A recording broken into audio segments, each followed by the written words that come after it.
first movie that I saw at home was The Congress. And this was a movie by Ari Folman, and he was the one who did Waltz from Bashir, which was a really interesting combination and animation as a war movie. This is very different than that in a way, but it's also combining live action and animation, and the premise is really good. I liked the premise of Robin Wright plays Robin Wright, or a version of Robin Wright, and she her career has gone down the tubes, which we know is actually not true because of House of Cards and other things. But in the world of this movie, her career has gone down the tubes. She has a son who has visual and auditory impairments, and so he has a hard time he struggles with a lot of different things.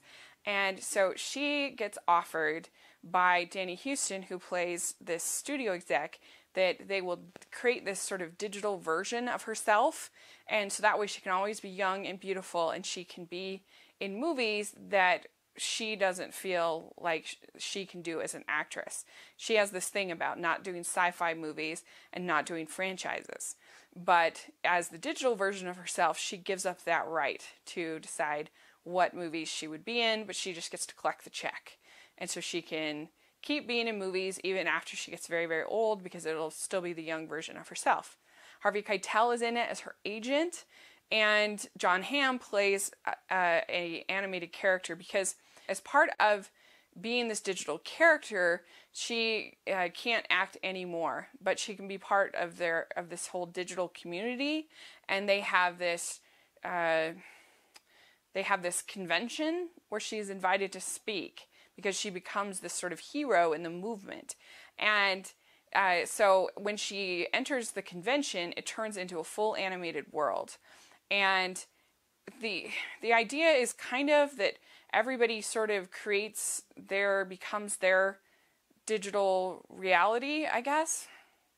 It's very, very confusing, but their digital reality when they're in the animated world, because they're sort of cut off from reality. So like you see all these different characters in the digital world. So you see Marilyn Monroe, you see Michael Jackson, you see all this stuff. And anyway, and so it kind of goes from there, and she has to decide kind of what she wants to do and what version of herself is worth saving.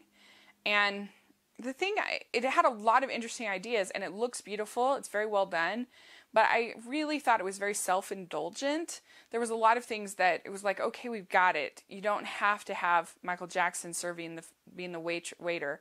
Like, you made your point. Let's move on. And I felt like, in a lot of ways, he was kind of not only giving the middle finger to the Hollywood studios for kind of creating this for kind of facilitating this uncreative, bland, he has something against sci-fi evidently, but these bland, uncreative movies that that could just as well be played by these digital actors, and that there's nothing authentic and creative and interesting and whatever. I mean, you can make some argument for that, but I think it's a little bit extreme. I mean, there's still so much creativity. I mean, the fact that this movie even exists on any level kind of says something a little bit about his first movie, Waltz for Bashir, was very creative, and it was very well received.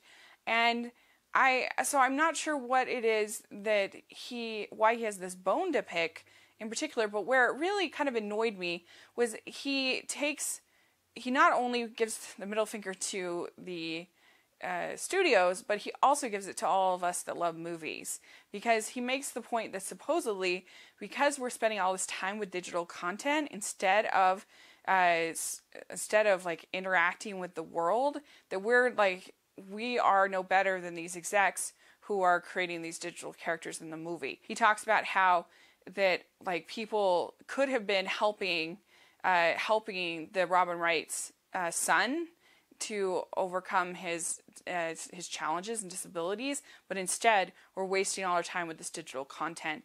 And then there's also a part at the end where there's all of these homeless people, and it's definitely the message is that we should have been helping those homeless people instead of watching movies. And I really kind of resented that. I feel very strongly that it is important to be a part of the cultural arts scene of our era, and that is definitely movies. And it can definitely be taken out of.